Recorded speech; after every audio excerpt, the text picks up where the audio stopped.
You and I are probably a lot alike. At this age, you wake up, take your morning pills, maybe pour a cup of coffee, and step outside into the yard or onto the balcony. The sun feels nice. You've heard it your whole life. Sunshine is free. It's good for your bones. You should get plenty of it. So you stand there, letting it warm your skin, thinking you're doing something solid for your health. But then you come back inside. And instead of feeling refreshed, your legs feel heavy. Your mouth is dry. You're more tired than when you went out. For a long time, I blamed it on age. I'd tell myself, maybe I just didn't stand there long enough. Maybe 10 more minutes tomorrow. But the more I paid attention, the more I suspected the problem wasn't the sun, and it wasn't my body giving up on me. It was something much simpler, something a lot of us overlook without ever realizing it. I'm not a doctor, and I'm not here to tell anyone how to live. But if you've ever finished your morning sun time and felt worn out rather than lifted up, I'd like to share what I slowly figured out. It comes down to two small things: the time of day you choose and the way you hold your body while you're out there. Change those just a little, and the whole experience shifts. My wife and I used to have a routine. Around 9:30 or 10 in the morning, we'd walk out to the yard and stand in the sun. We thought the stronger the heat on our skin, the better it must be working. People always said sunlight was good for aging bones, so we took it seriously. Half an hour, sometimes longer, right through the late morning. It almost felt like a duty. And sure, we came back in feeling warm. But I'd also noticed my eyes felt strained, my head had a dull pressure, and my legs weren't quite steady. At the time, I didn't connect those dots. I just thought I needed to try harder. I'd tell myself, maybe my body's just getting stubborn. You know how it is. You blame the vessel, not the method. Here's what I've come to understand. A younger body handles that kind of heat differently. It adjusts quickly, like a thermostat that can cool things down fast. But after 60, that system slows. Standing still under a hot sun forces your body to work overtime just to keep its balance. You sweat, you lose water and salt, and before you know it, your energy dips, your legs feel weak, and sometimes you get lightheaded. We thought we were giving the body something good, but in reality, we were quietly piling on extra strain. I think a lot of us do this with good intentions. We turn a gentle habit into a hidden test of endurance. The fix wasn't complicated. I stopped standing, and I stopped chasing the strongest sun. I started going out a little earlier, right after breakfast, when the light was still gentle. And instead of standing, I sat down. That one change, time and posture, made more difference than I expected. I'll be honest, at first it felt like I was giving up, like I wasn't trying hard enough. But my body told me otherwise. The sun didn't change. My rhythm did. I want to tell you about something I noticed watching older folks in more traditional neighborhoods. Many of them don't face the sun when they sit outside. They turn their back to it. I first saw this at an old friend's place years ago. He had a worn rattan chair facing the house, his back toward the east. This was around 7 in the morning.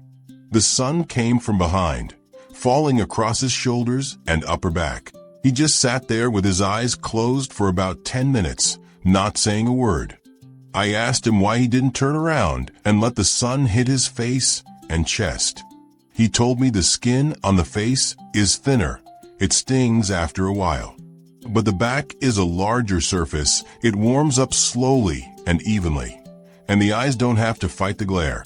He said it felt like the warmth was settling into him rather than beating down on him. At first I thought it was just his personal habit, maybe a little old-fashioned. But I tried it. He was right.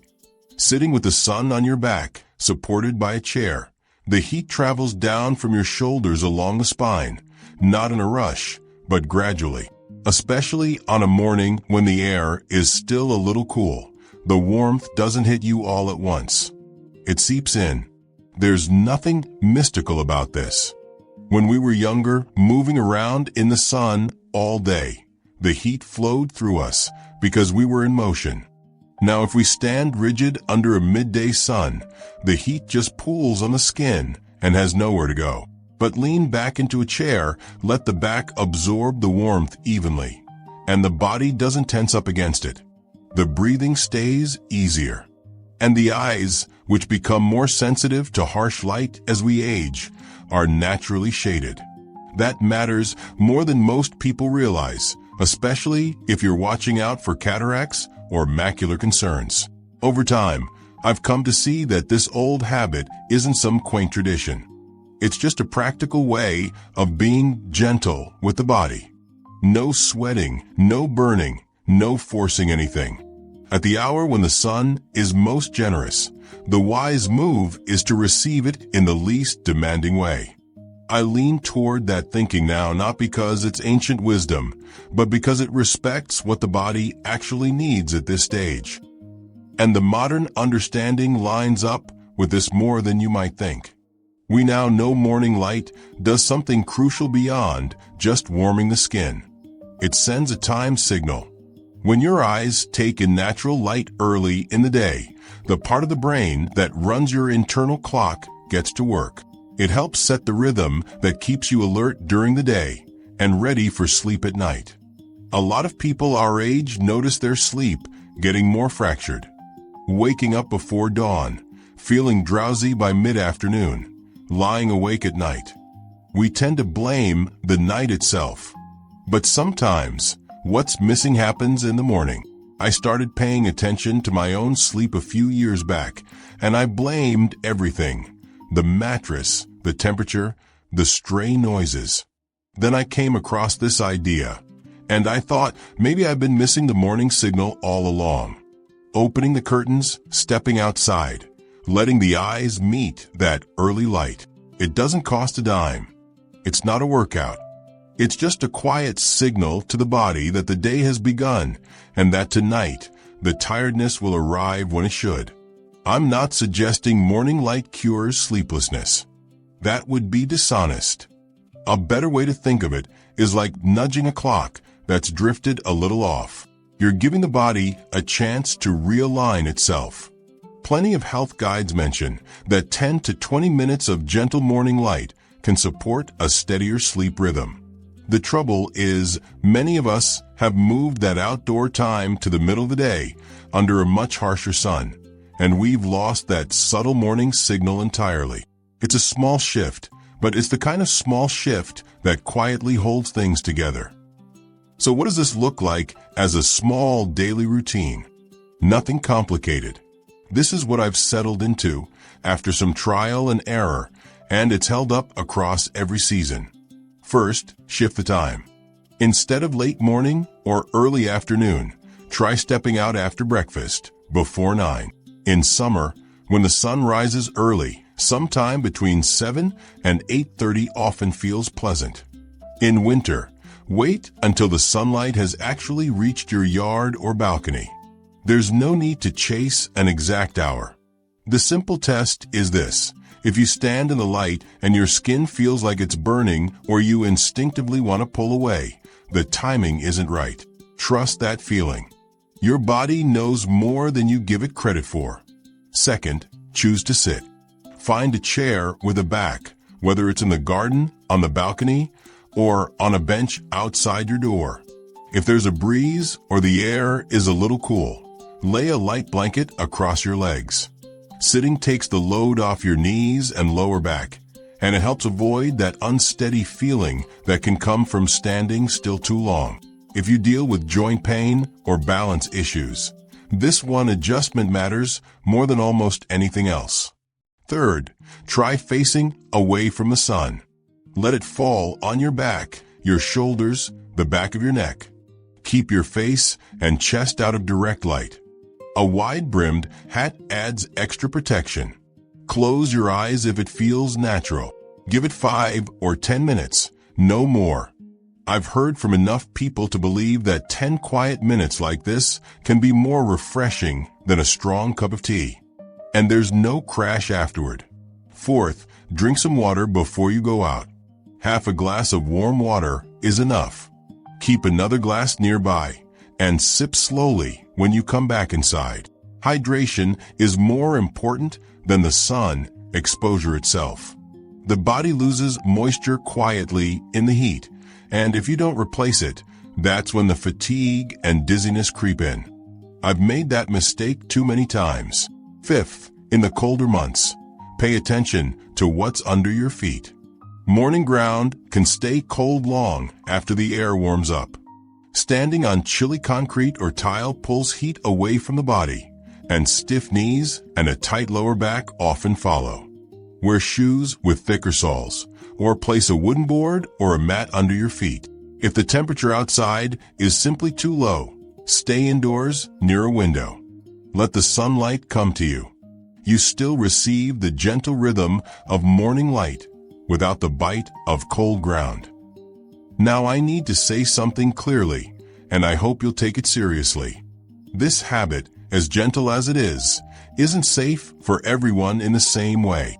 If you're taking any medicine that can make your skin more sensitive to sunlight, you need to speak with your doctor or pharmacist before you change your outdoor routine. Certain blood pressure medications, water pills, some antibiotics, and even some diabetes drugs can cause a reaction. You might notice your skin turning red, itching, or breaking out after just a short time in the sun.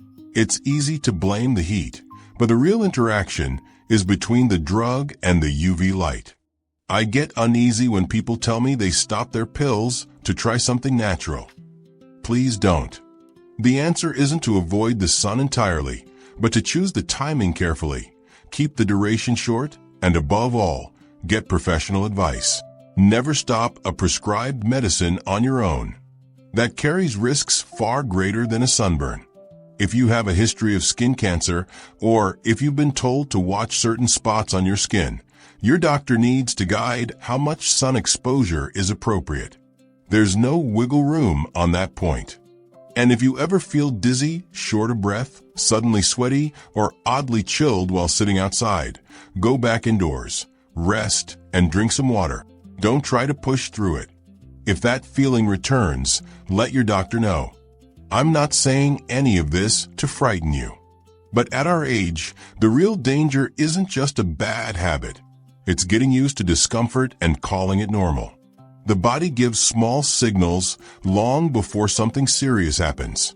Paying attention to those signals is what lets us keep enjoying the morning light, steady and safe, for years to come.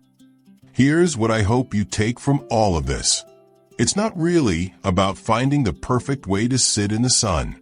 Many of us carried a certain mindset into retirement. Work hard, push through. If a little is good, then more must be better. Stand in the sun until you really feel it working. But what the body asks for now isn't more effort. It's fewer sudden shocks, less excess, and a softer kind of consistency. In traditional Eastern wellness, there's a quiet respect for steadiness over speed.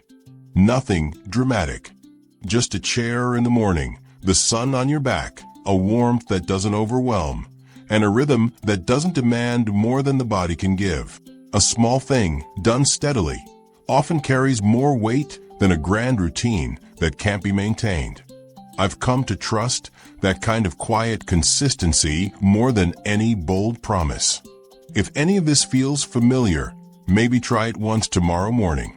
Wake up, have your water, pull a chair outside, and sit with your face toward the house and the sun behind you. Don't measure the minutes. Don't chase a feeling of heat. Just be still with the morning for a little while. If your body feels more at ease, let it become a quiet part of your day. At this stage of life, what I fear most isn't going slow. It's letting myself get anxious and start flailing around, trying too many things at once. The rush is what leads to upheaval. So take your time. There's no hurry now.